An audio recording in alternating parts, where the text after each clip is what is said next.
قرضہ لے کے ولیمے کرنے کا حکم۔ ہاشم خان: اگر ولیمے کی استطاعت نہ ہو تو قرضہ لے کے کر سکتے ہیں، کیا یہ بھی اسراف میں آئے گا؟ بھائی قرضہ لے کے بھی ولیمہ کر سکتے ہیں بشرطے کہ قرضہ اتارنے کی صلاحیت اور طاقت ہو۔ اگر قرضہ اتارنے کی طاقت ہی نہیں ہے، آپ کو پتہ ہے میرے پاس کوئی کہیں سے پیسے آنے کا چانس نہیں ہے، پھر قرضہ لے کے ولیمہ کرنا یہ اسراف میں داخل ہے۔ پھر چھوٹا موٹا ولیمہ کر لیں۔ ولیمہ کا مطلب کہ اپنی استطاعت کے بقدر کچھ تھوڑا سا پبلک کو جمع کر کے کھلا دیں۔ نبی نے ایک ولیمہ ایسے بھی کیا، آپ سفر میں تھے تو صحابہ کو کہا کہ بھئی دسترخوان بچھاؤ، جس کے پاس جو اچھی چیز ہے لاؤ، مل کے کھاتے ہیں۔ تو ایک طریقہ ولیمے کا یہ بھی ہے۔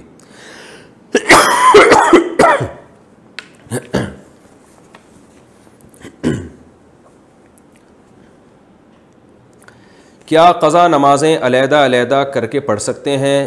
اختر شاہ، انہوں نے جگہ نہیں بتائی کہاں سے پوچھ رہے ہیں۔ میری 3 سال کی نماز قضا ہے، انہیں ترتیب سے پڑھنا ضروری ہے یا ہر نماز کو الگ الگ بھی پڑھ کر مکمل کر سکتے ہیں؟ مثلاً پہلے فجر کی ساری پڑھ لیں پھر ظہر کی۔ بھائی جس طرح سے چاہیں پڑھیں، پہلے ساری فجر کی پڑھ لیں، ساری عشاء کی پڑھ لیں، پھر وتر ساری پڑھ لیں، جس طرح سے چاہیں، ترتیب ضروری نہیں ہے اس میں۔ کرکٹ میچ دیکھنے کا حکم، کیا کرکٹ میچ دیکھنا جائز ہے جبکہ فرائض میں کوتاہی نہ برتی جائے اور نظر کی حفاظت کا بھی خاص خیال رکھا جائے؟ عبدالصمد حضرو اٹک سے۔ بھائی میں تو اس کو ٹھیک نہیں سمجھتا، کیونکہ لہو و لعب کی ایسی قسم ہے جس کا نہ دنیا میں کوئی فائدہ نہ آخرت میں کوئی فائدہ، اور بہت زیادہ ٹائم ویسٹنگ ہے۔ تو میں اس میں لوگوں کو یہی کہتا ہوں، بھائی میں نہ دیکھتا ہوں، نہ کسی کو گھر میں کسی کو دیکھنے دیتا ہوں میچز۔ آپ اس بارے میں فتویٰ کسی دوسرے مفتی صاحب سے لے لیں تو زیادہ بہتر ہے۔ میں اس میں خاموشی اختیار کرتا ہوں، مجھے یہ ٹھیک عمل نہیں لگتا جو بین الاقوامی سطح پہ جو میچز کھیلے جا رہے ہیں، یہ بہت زیادہ انہماک ہے۔ اللہ نے ہمیں کسی مقصد کے لیے پیدا کیا۔ ایک کوئی کھیل ہوتے ہیں نا تھوڑی دیر کے ہوتے ہیں، وہ تو پھر بھی سمجھ میں آتا ہے، تھوڑا سا ہلہ گلا ہو جاتا ہے، تھوڑا خوش ہو جاتا ہے انسان، لیکن یہ تو سارا دن برباد ہوتا ہے لوگوں کا اس میں۔ پھر اس کے بعد جو تبصرے چلتے ہیں وہ کئی مہینے چلتے ہیں۔ ایک چیز جو اتنی اہم نہیں ہے اس کو بہت زیادہ اہمیت دی جا رہی ہے، تو بہرحال یہ شریعت کے مزاج کے اس کے بالکل خلاف ہے۔ تو باقی حلال و حرام کا میں اس میں فتویٰ نہیں دیتا، وہ کسی دوسرے عالم سے پوچھ لیں تو زیادہ بہتر ہے۔ صلاۃ التسبیح کی شرعی حیثیت، بہت سے لوگ کہتے ہیں کہ اسلام میں صلاۃ التسبیح کی کوئی حیثیت نہیں ہے، کیا یہ درست ہے؟ نمرہ بلال صاحبہ نے سوال پوچھا ہے۔ دیکھیں صلاۃ التسبیح کے بارے میں جتنی احادیث ہیں کوئی ایک بھی صحیح حدیث نہیں ہے، پہلی بات تو یہ۔ دوسری بات یہ کہ فقہا کا اصول ہے کہ ضعیف حدیثیں جب کثرت سے ہوں تو وہ درجہ حسن تک پہنچ جاتی ہیں، یعنی قابل قبول ہو جاتی ہیں۔ وہ اس بیس پہ اگرچہ صحیح حدیث ایک بھی نہیں ہے، لیکن کثرت سے حدیثیں ہیں، اگرچہ وہ ضعیف ہوں تو وہ مل کے ایک قوت مل جاتی ہے ان کو۔ اس بیس پہ جمہور علماء کا یہی مذہب ہے، یہی ان کا قول ہے، یہی ان کا فتویٰ ہے کہ صلاۃ التسبیح کو بالکل کالعدم قرار دے دینا یہ درست نہیں ہے۔ اس نماز کی ایک حیثیت ہے، یہ سنت عمل ہے، کیونکہ ضعیف روایتوں کی کثرت کی بیس پہ جو ہے وہ فتویٰ یہ دیا جائے گا کہ یہ نماز ثابت ہے، اور وہ فضیلت جو اس کی حدیث میں آتی ہے وہ فضیلت ثابت ہے۔ لیکن بعض علماء کا موقف یہ ہے کہ، اور میرا بھی رجحان انہی بعض علماء ہی کی طرف ہے، میں کوئی بہت بڑا عالم مفتی نہیں ہوں، لیکن ایک ٹوٹا پھوٹا سا رجحان اس طرف ہے میرا۔ وہ ابن تیمیہ رحمہ اللہ تعالیٰ نے جو بات کی ہے بڑی زبردست کی ہے، اور یہی بات ہمارے شیخ حضرت مفتی رشید احمد صاحب رحمہ اللہ بھی فرمایا کرتے تھے۔ حضرت نے تو ابن تیمیہ کی بات نقل نہیں کی، حضرت کی اپنی ذاتی رائے تھی مفتی رشید احمد صاحب کی جو مفتی اعظم تھے، اور حضرت مفتی تقی عثمانی صاحب، حضرت مفتی رفیع عثمانی صاحب دامت برکاتہم العالیہ کے استاذ رہے ہیں 8 سال، بڑے علم میں مشہور تھے۔ ان کا بھی رجحان اس طرف تھا کہ وہ بھی صلاۃ التسبیح کو نہیں مانتے تھے۔ اس کی وجہ یہ تھی کہ وہ یہ کہتے تھے کہ ٹھیک ہے درجہ حسن تک روایتیں پہنچ رہی ہیں، مگر ان روایتوں سے جو نماز ثابت ہو رہی ہے نا وہ ان مشہور متواتر روایتوں کے بالکل اپوزٹ ہے، یعنی ان کے خلاف ہے۔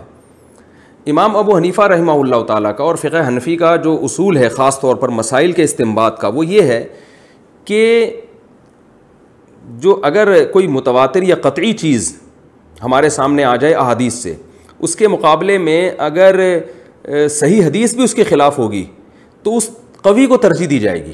جیسے قرآن ایک متواتر ہے، اب قرآن سے اگر کوئی حکم ثابت ہو رہا ہے تو اگر حدیث صحیح حدیث سے بھی یعنی حدیث اگر صحیح بھی ہو اور اس کے خلاف چلی جائے گی تو احناف پھر قرآن کو لیتے ہیں، حدیث کو اس میں تعویل کر لیتے ہیں۔ کیونکہ قرآن قطعی ہے. تو اسی طرح بعض روایتیں کثرت سے ہوتی ہیں جن سے ایک حکم ثابت ہو رہا ہوتا ہے, ان کے اپوزٹ اگر ایک کوئی صحیح روایت بھی ہوتی ہے تو اس کو احناف اکثر رد کر دیتے ہیں یا اس میں تعویل کر لیتے ہیں کہ بھئی جو متواتر روایتوں سے جو چیز ثابت ہو رہی ہے وہ اس کے بالکل اگینسٹ ہے. تو صلاۃ التسبیح میں بڑا اشکال یہ ہوتا ہے کہ اس نماز کی جو کیفیت ہے اس میں بعض دفعہ ایسا عمل ہوتا ہے جس سے سجدہ سہو لازم آ رہا ہوتا ہے. یعنی عام نمازوں, مثال کے طور پر آپ جب یعنی سورہ فاتحہ کے بعد جب سورت شروع کرتے ہیں اور سورت ختم کرتے ہیں تو رکوع میں تاخیر سے جو صحیح حدیث سے ہمیں پتہ چلتا ہے, جو نبی کا معمول رہا ہے, وہ یہ کہ سورت ختم کرتے ہی آپ نے رکوع کیا ہے. تو اسی وجہ سے فقہاء نے کہا ہے کہ اگر سورت ختم کرنے کے بعد آپ رکوع میں تاخیر کریں گے تو سجدہ سہو لازم ہو جائے گا. یہ کثیر صحیح حدیث سے یہ اصول نکالا ہے فقہاء نے. جبکہ صلاۃ التسبیح اس کے اپوزٹ ہے. اس میں کیا ہوتا ہے کہ آپ تلاوت ختم کرنے کے بعد تسبیحات پڑھنا شروع کر دیتے ہیں, رکوع میں تاخیر لازم آ رہی ہوتی ہے.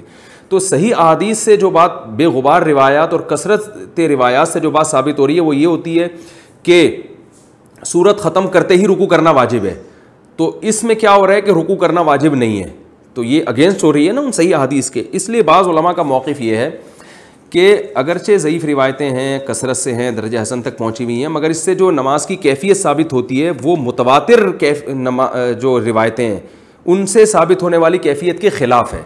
تو جو قوی ترین چیز ہے اس کو لیا جائے اور اس کے جو اپوزٹ اس کے جاری ہے اس کو ترک کر دیا جائے. اس بیس پر مفتی رشید احمد صاحب رحمہ اللہ تعالیٰ کی رائے تھی. حالانکہ انہوں نے کئی سال صلاۃ التسبیح پابندی سے پڑھی ہے, مگر جب ان کا رجحان اس طرف ہوا, یہ تحقیق کی طرف ان کا دماغ گیا, تو انہوں نے صلاۃ التسبیح چھوڑ دی.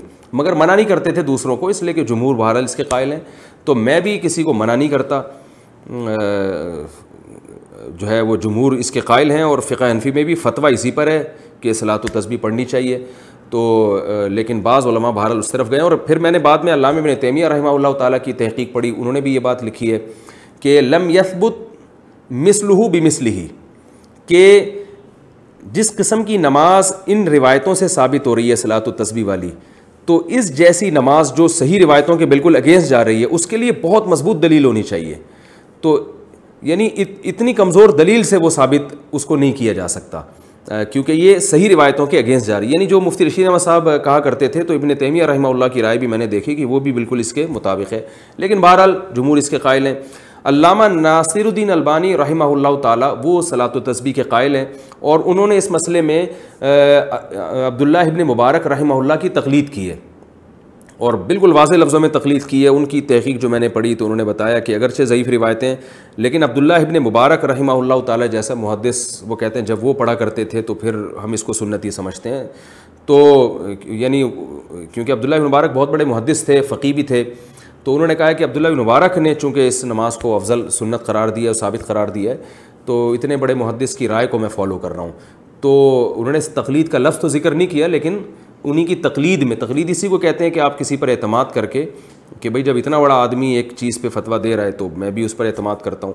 تو اگر کوئی تقلید کے طریقے پر اگر کوئی عبداللہ بن مبارک کو فالو کرے یا کسی دوسرے مجتہد کو, پھر تو ٹھیک ہے, لیکن اگر تحقیق کی دنیا میں جاتے ہیں تو پھر میرا رجحان اسی طرف ہے, کیونکہ امام حنیفہ سے صراحتاً اس بارے میں کچھ منقول نہیں ہے, امام مالک سے بھی صراحتاً اس بارے میں کچھ منقول نہیں ہے, یہ حضرات اس بارے میں خاموش ہیں. تو اگر ان سے منقول ہوتا تو بھی ہم کہتے ہیں کہ یہ اتنے بڑے لوگ ہیں, یقیناً ان کے سامنے کوئی مضبوط دلیل ہوگی, یا یہ اس حدیث کو یقیناً صحیح سمجھتے ہوں گے. کیونکہ مجتہد کا کسی حدیث پہ فتویٰ دے دینا یہ اس کی علامت ہے کہ اس کی نظر میں یہ حدیث بالکل صحیح ہے. تو وہ اگر یہ فیصلہ کر دیتے یہ حدیث صحیح ہے, تو پھر کیونکہ حدیث کا صحیح اور ضعیف کہنا بھی تو محققین کا کام ہے نا, یہ فیصلہ عام آدمی کے لیے آسان نہیں ہے. تو اس بیس پر میرا اپنا جو ذاتی رجحان ہے وہ یہی ہے کہ صلاۃ التسبیح کوئی پڑھ رہا ہے تو ٹھیک ہے, جمہور کے قول پر عمل کرے, دونوں طرف دلائل ہیں. لیکن میرا جو رجحان ہے کہ جب صحیح احادیث سے جو نمازیں ثابت ہیں وہ اتنی کثرت سے ہیں, جو بالکل بے غبار روایات ہیں, اور ان میں اتنا ثواب ہے, تو بھائی جو کمزور چیز ہے اگر بہت وقت بچ جائے تو اس کی طرف آئیں اور صحیح حدیث کو فالو کریں, تو یہ میرا خیال ہے زیادہ اچھا ہے. لیکن بہرحال کوئی صلاۃ التسبیح پڑھتا ہے تو بدعت نہیں کہہ سکتے, کیونکہ بڑے بڑے علماء کا اس میں اختلاف ہے, اور جب اتنے بڑے فقہاء اور علماء کا اختلاف ہوتا ہے تو اس کی بیس پر کسی عمل کو بدعت بہرحال ہم نہیں کہہ سکتے, جبکہ روایتیں اس طرف موجود بھی ہیں. تو اس لیے آپ جس کی بات کو فالو کرنا چاہیں, جس عالم کے قول پر عمل کرنا چاہیں, آپ کو اختیار ہے. اس میں دونوں رائے ہیں. باقی صلاۃ التسبیح میں ایک اور میں بات آپ سے عرض کروں کہ دیکھیں نماز تو جمہور کا مذہب تو یہی ہے، فقہ حنفی میں بھی فتویٰ اسی پر ہے کہ صلاۃ التسبیح پڑھنا سنت ہے، بڑے بڑے علماء اس کے قائل رہے ہیں جس کی ڈیٹیل میں نے آپ کو بتائی۔ باقی بعض لوگوں کا ایک مزاج بھی ہوتا ہے، میرا ایک اپنا ایک جو مزاج ہے، میں کہتا ہوں یار ایسی چیز کو لو جو بالکل بے غبار ہو، کیونکہ رسول اللہ صلی اللہ علیہ وسلم جو تھے تہجد کی نماز روزانہ پابندی سے پڑھا کرتے تھے، جن کیفیات کے ساتھ، 2 رکعتیں کر کے بھی، کبھی 4 رکعتیں کر کے بھی، اس میں آپ سورہ فاتحہ پڑھتے، پھر سورت ملاتے، پھر رکوع کرتے، تو یہ کیفیت تھی۔ تحیات کے بعد درود شریف اور دعا پڑھ کے سلام پھیرتے، اور اسی طرح اشراق کی نماز آپ نے بتائی، اوابین کی نماز بتائی، یہ بالکل بے غبار روایات سے ثابت ہیں، ان میں کوئی اختلاف بھی نہیں ہے۔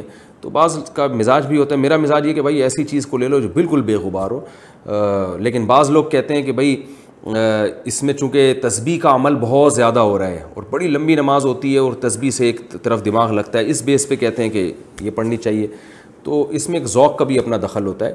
تو دونوں رائے ہیں، آپ جس رائے کو چاہے فالو